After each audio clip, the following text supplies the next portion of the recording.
Hello everyone, hope all of you are doing great. We are with yet another video session for our subject EC308 Embedded Systems for the 6th semester, and this is our 4th session for Module 6. In the previous 3 sessions, we discussed what are the OS structure, their goals, services, and then we concentrated on kernels. What are the various functions and services that kernels provide? What are kernels? And we had a detailed discussion about various services provided by kernel, right? The process management, memory management, device management, file management, input output subsystems, and so on. We had a pretty good discussion about these services of kernel. And today in our session, we shall concentrate on real-time operating system, the RTOS. What are their basic services? What are their features? What are the types of RTOS we have? So we shall have an overview regarding RTOS, the real-time operating system.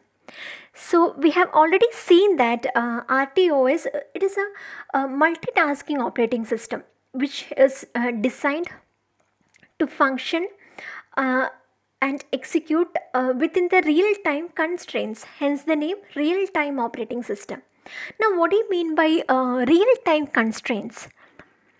See, suppose if we have an external event, how fast will your system respond to it? That difference or that response to your system to a real-time event is called real-time constraints. For example, you have this airbag system in your vehicles, right?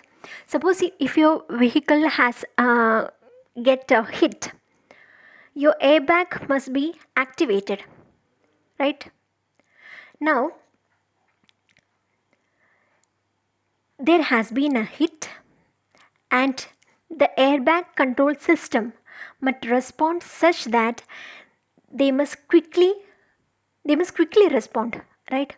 So that is a critical condition. There has been a real-time event of an external hit and the system's response must be by releasing the airbags.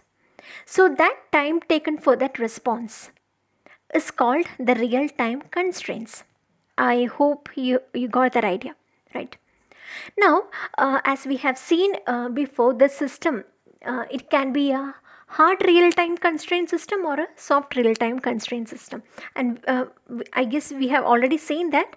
We shall see what is this hard real-time operating system and soft real-time operating system soon. Let's have a quick peep into the services provided by real-time operating system. There are a number of services that these real-time operating systems are capable of. Let's see that. So the real-time operating systems can be used for those basic operating system functions for process management, resource management, device management, then you have the input-output subsystem management, network device management, and so on. So these are the basic functionalities of every operating systems. So the RTOS performs all these functions without any issues. Another, with regard to your process management, they carry out a number of tasks, that is priority management, preemption, priority inheritance, and things like that. What are those? So we'll start with the process priority management.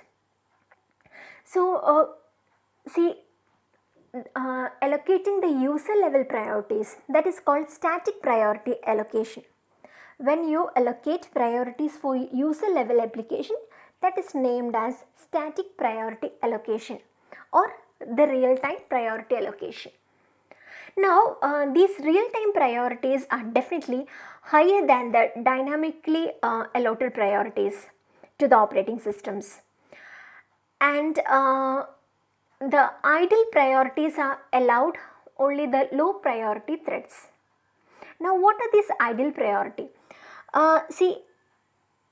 These idle priority threads are the one which runs when no other high priority threads or process is being run, right? So basically this real-time priorities have higher priorities than the dynamically allotted priorities. And the ideal priorities, that is the processes which are run when no high priority process are run, that they are called ideal priority process. Normally these ideal priority processes are given lower priority, right? That is another task. Another task related to process management is preemption. Here our RTOS kernel, they can preempt a lower priority process whenever a message or event for a higher priority process comes about. So your RTOS kernel will preempt or will temporarily stop a lower priority process when the message or event for a high priority process takes place.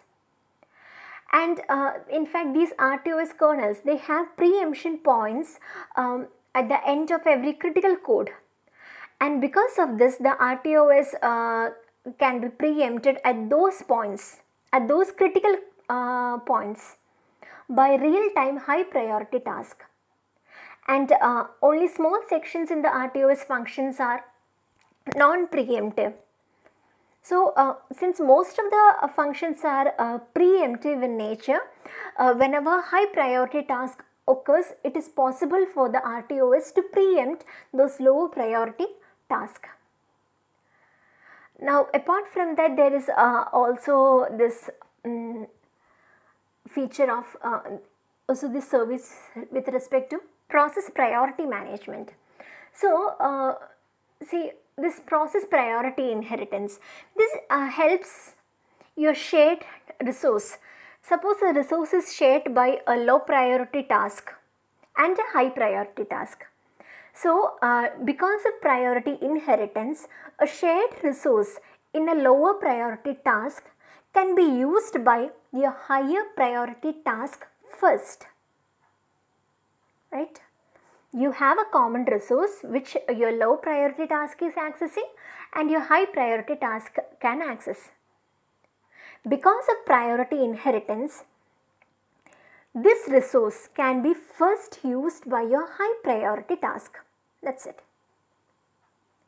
And an intermediate priority task will not preempt your low priority task when it is locked to run the critically shared resource for your higher priority task. Okay. Another feature or activity of your RTOS is process predictability. So there is a predictable timing behavior of your system and a predictable task synchronization with minimum amount of jitter. So first of all, why is it termed predictable? Because your operating system is working in a real time. So when there is a hit in a car, I can expect my airbag system to release their airbags. So that is a predictable behavior of your system. And when I mentioned minimum jitter, see this means the difference between the fastest response and the lastest response. So the difference between the best case and worst case latencies, that difference is called jitter. So there is a process predictability for real-time operating systems. With respect to memory, again, this real-time operating system has a number of activities. So which are memory management with respect to protection. So in our RTOS threads, these RTOS threads for application programs, they can run in the kernel space itself. And when these application program run in the kernel space, their real-time performance becomes very high, isn't it? They do not need additional time for permissions, for accessing certain memory areas. So since those latencies are avoided, your performance becomes high. However, when this application program run in the kernel space, this thread can also access the kernel code, the stack, the data memory and all the protected sections. And this may lead to unprotected kernel code. So, see, when the RTOS threads run in the kernel space, they must also ensure proper protection of the kernel code or the protected area. That is one big task of your RTOS. Another task is memory management. See, basically this memory management is either by using virtual memory or by using the memory management unit schemes, and or even by memory locking. See, by using techniques like memory locking, you can stop the page swapping between the physical memory and the disk when your memory management unit MMU is disabled. And this can make RTOS task latencies predictable, and this can reduce the jitter. Jitter is again similar to what we I guess we had seen this jitter just before, right? The difference between your worst case and best case latencies. Now another activity related to memory management is memory allocation. So in real-time operating systems, the memory allocation is fast when they are fixed length memory blocks. Rather than dynamic memory blocks, the fixed length memory blocks can be allocated very fast in a real-time operating system. Yet another task of real-time operating system is scheduling and interrupt latency control functions. So see, this real-time scheduling and interrupt latency controls can be done by using timers or system clock. So the RTOS does that job pretty well. And the next task is timer functions and timer management. So they provides proper timer functions, and there is time allocation and deallocation to attain proper efficiency within the given timing constraints. The RTOS also perform the asynchronous input-output functions, where they can permit asynchronous IO transfer without blocking a task.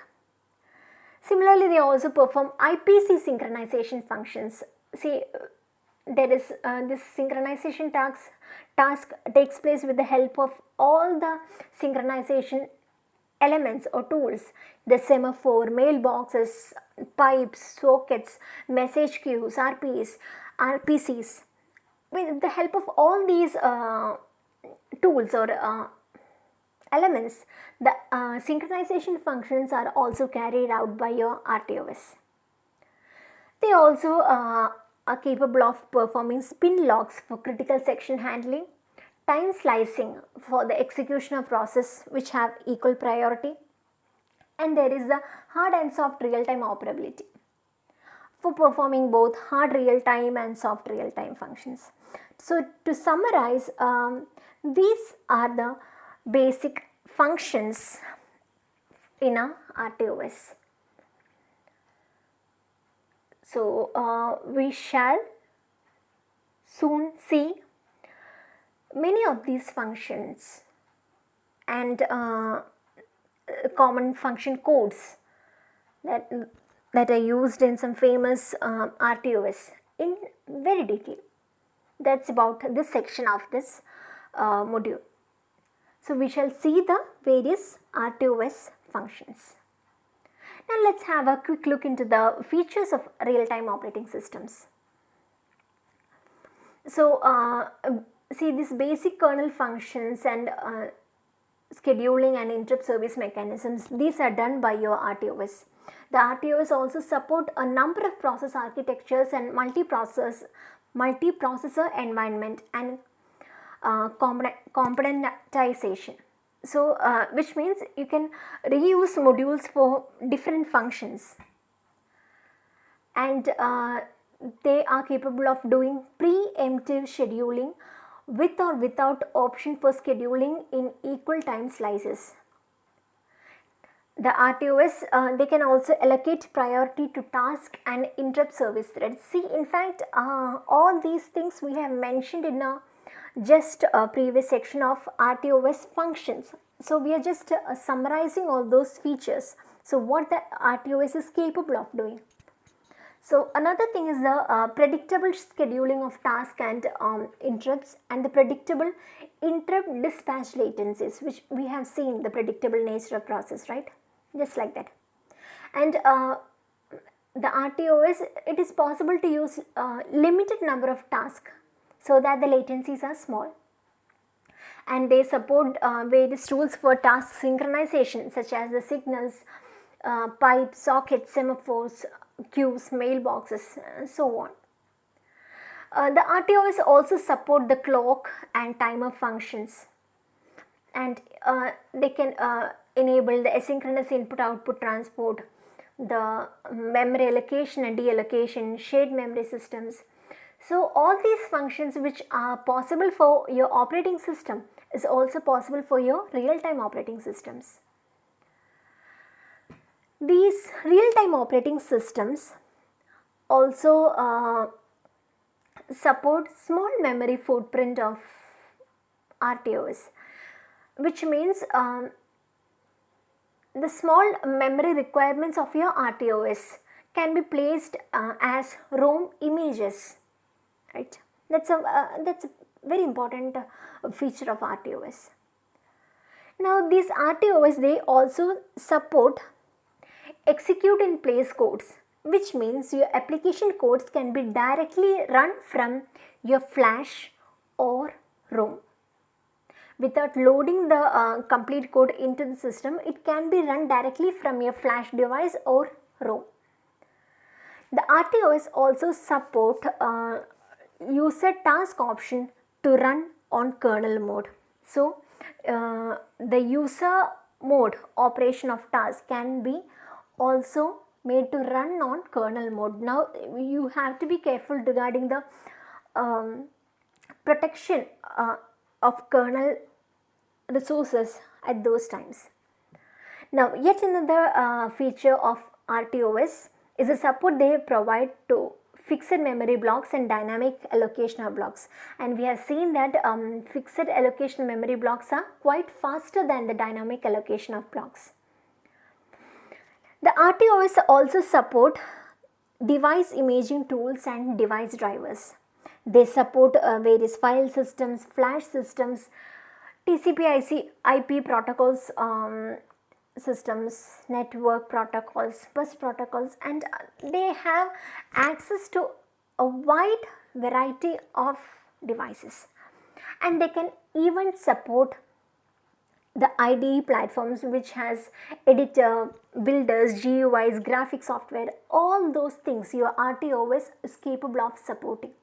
So you can in fact most of these features are similar to what we have already discussed, so I think it will be it won't be a very tough task for you to remember all these if you can interconnect these functions of RTOS, the basic functions which we discussed in the previous section, and the RTOS features right now. So both of these can be interrelated. Now let's have a quick look into what we have already discussed, the hard real-time operating system and the soft real-time system, the different types of RTOS. So we have already seen that this hard real-time operating system, they must strictly adhere to the timing constraints for a task.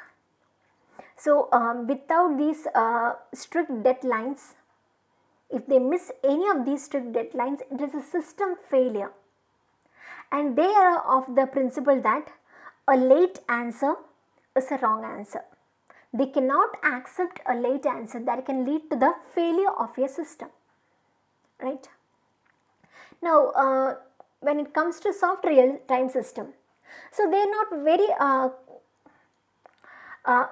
not very conscious about meeting the deadlines, but they put about their best effort to meet the deadlines, but it is not very compulsory for them to meet these deadlines.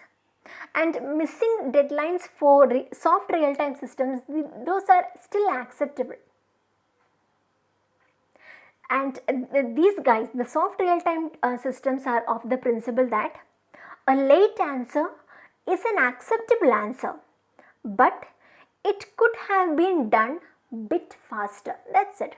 They don't mind a late answer. It's like advising, okay, come on, you could have done it a bit faster. But that's not the case of hard real time. If it is a late answer, it is a wrong answer. For soft real time systems, late answer is acceptable, but you could have done a bit better, faster. Now, that's a general classification of real-time operating systems. Apart from that, RTOS may be of these following types also. The in-house developed RTOS. So, in this in-house RTOS, their program codes, those are written for specific applications, or maybe in most cases small level applications for maybe some particular product or something. And the codes are customized for those particular designs or particular application, right? Another kind is a special focus RTOS. So, as the name suggests, the special focus RTOS, they use special purpose processors, like maybe the ARM, the 8051 or DSP. So, specific processors are used for this special focus RTOS. Then you have the board based commercial RTOS. So, using this board based commercial RTOS, they have a number of advantages. So, see, because of the board based technology that they are using, they can support various development tools, and the development tools may have that source code engineering, testing, simulation, debugging, everything can be supported within their system. And they provides a design system for mission critical or real time applications. So, that's about the board based commercial RTOS. Then you have the general purpose operating system with RTOS. So, the basic example is the embedded Linux and Windows 8. These are the general purpose operating system, and they have powerful GUIs, multimedia interfaces, and even low cost. Now, this can be, your general purpose RTOS can be used in combination with RTOS functions. That is general purpose operating system with RTOS. Your Linux or Windows 8, these are general purpose operating system.